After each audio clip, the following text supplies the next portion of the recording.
সুপ্রিয় কৃষক ভাই বোনেরা, আসসালামু আলাইকুম। আমি আজকে আপনাদেরকে একটি পেয়ারার বাগানে নিয়ে এসেছি।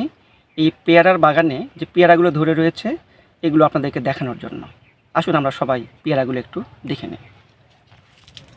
যেমন দেখুন, এখানে এই যে পেয়ারা ধরে রয়েছে, এই একটি ছোট্ট গাছ, এখানে একটি পেয়ারা রয়েছে, এখানে এক থোকায় 5 থেকে 6টি পেয়ারা রয়েছে। আমরা যদি আরেকটু দেখাই, এখানে দেখুন পেয়ারা ধরে কিন্তু গাছ অলরেডি ডালগুলো কী হচ্ছে, নুয়ে পড়ে আছে পেয়ারার ভারে কিন্তু। তো এখানে আমরা যা দেখছি যে এক একটি পেয়ারা ধরেন যে কত 200-250 গ্রাম থেকে শুরু হয়েছে এর ওজন, হাফ কেজি পর্যন্ত কিন্তু এর ওজন হয়ে থাকে। তো আমরা যদি পুরো বাগানটা একটু আপনাদেরকে দেখানো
সুপ্রিয় কৃষক ভাই বোনেরা, যেমনটি বলছিলাম আমি যে বাগানটি আপনাদেরকে ঘুরে দেখালাম, সেই বাগানের উদ্যোক্তা এখানে রয়েছে আমার সঙ্গে।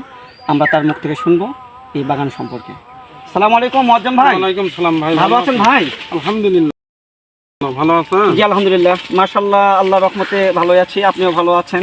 আপনি যে এই বাগান, এই যে পেয়ারা বাগান করছেন, এটা কি জাতের? এটা থাই ফাইভ। থাই ফাইভ, খুব সুন্দর জাত এটা। তো এখানে কত বিঘা জমি রয়েছে আপনার? এই জমি আছে 2.5 বিঘা। 2.5 বিঘা। আপনার কতগুলো চারা আছে এটা হিসাব? 720 থেকে 30টা হবে। 720 থেকে 30টা। আপনার এই পেয়ারা চাষ করতে এ পর্যন্ত কত টাকা খরচ হয়েছে এরকম একটা? যদি এটা তো আমার লিজের জমির লিজের টাকা এবং গাছ রোপণ থেকে মোটামুটি 2 থেকে 2.5 লক্ষ টাকার মতো খরচ হয়েছে এ পর্যন্ত। আপনি এই পর্যন্ত বিক্রি কত করছেন?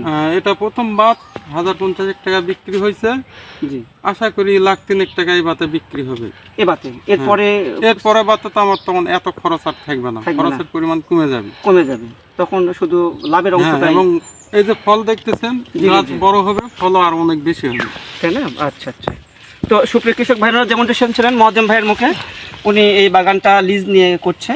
তো আমি যেসব উদ্যোক্তা রয়েছে পেয়ারা বাগান করার জন্য, তারা এই বাগানটা দেখে উদ্বুদ্ধ হবেন বলে আশা করছি।